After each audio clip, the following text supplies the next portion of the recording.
I believe it's the responsibility of this council to represent the voice of the community here in Meaford to oppose this project so that the negative impacts are avoided completely.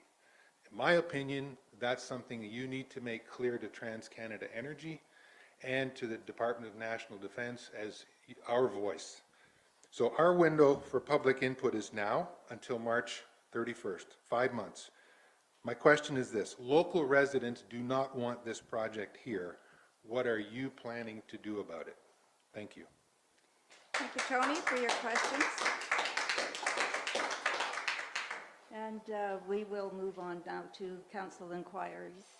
Anything coming from council? Councillor Greenfield. Thank you, Your Worship. And this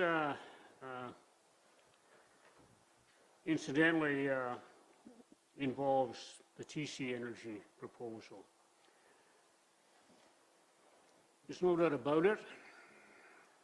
We've heard just recently, and we've been hearing for the last several months, there's much public interest, discussion, and anxiety about this proposal. Granted, it is, as of yet, only a proposal. However, I'm directing this question, I guess, to our Director of Legislative Services, Mr. Smith. And does this municipality have any plans to call upon TransCanada Energy to come forward and hold a public meeting in our municipality? I really think to have this company in front of our residents would be the least we can do, and I feel that the council should be responsible for pushing that type of meeting forward. Thank you.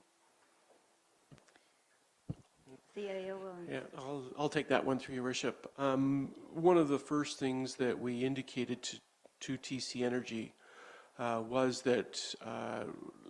the very high importance of public consultation. So from the beginning, we have indicated that requirement. We continue to work with them on ways of implementing that. We cannot require them to do anything because it's not our project, but we are working with them. From what they've told us is that they are very enthusiastic about doing the public consultation, and we look forward to getting them to do some more open public consultation. I know they've been meeting with certain groups and certain individuals, but I guess to have that for those residents that aren't part of a group or there, to have that opportunity for them to come and ask them questions at this point in time. So we are working with them on that. I intend to bring a report to council at the next meeting, hopefully, to sort of outline the full process, the opportunities for engagement, and what we've done in that regard going forward, and how we would like to participate now and how we would like to participate in the future in this process. So, thank you. Councillor Kantner. Just a bit confused because I've heard two deadlines. I understand they have roughly 12 months to explore with the DND whether or not they can access the property there for this project. But I've also known for quite a while that the end of March is the end of our opportunity for public input. So I don't understand this. It doesn't seem to ring true. yeah, through Your Worship, I'll clarify that process. There will be a number of opportunities throughout the process. From what I understand, the current commenting period is to March to D&D with regard to the concept. Following that, there'll be a whole environmental assessment process, which will be a whole other opportunity to actually comment on the actual details and the studies that they submit in relation to the proposal. But I'll clarify that in the report to council on those multiple opportunities for consultation. Councillor Vickers. Through Your Worship, so I agree with Harley and Ross. I think you're feeling the frustration too, and I think we probably all are. We need to find out when they're going to come up and do a public consultation. So I think just to talk to them about it, Rob, is maybe we need to get a little bit more forceful to find out when, not are they, but when are they going to come up and present what they want to do with this area, and answers all these questions that are out there, because, you know, people are asking all the councillors and everybody around, you know, all these questions, and it's like, I don't know, like, you know, how am I supposed to know anything more than what they know if TCE doesn't come up and actually make a presentation? So I think we need to start getting maybe a little bit more forceful in our, you know, in our tone to say, when are you coming up? Not if you're coming up, but when you're coming up, Rob. So that's just a point that I'd like to make here today. Thank you.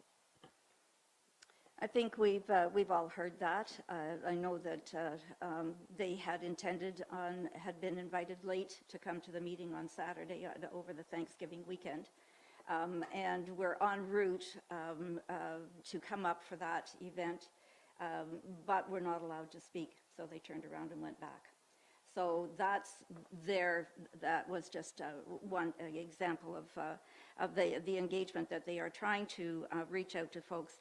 In addition, there is a document that they have produced that have questions and answers for people who have sent in questions to them. And those answers are available. And certainly anybody who wants that type of information, I do have a copy of that and can share that, and happy to share that, and have shared that. I believe I've shared that with you, Mr. Stryker.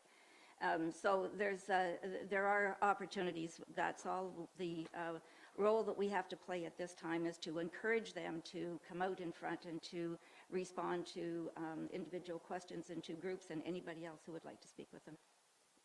Your Worship, I'd just like to say again, like, you know, you are judged by what you get accomplished, not by what your good intentions are.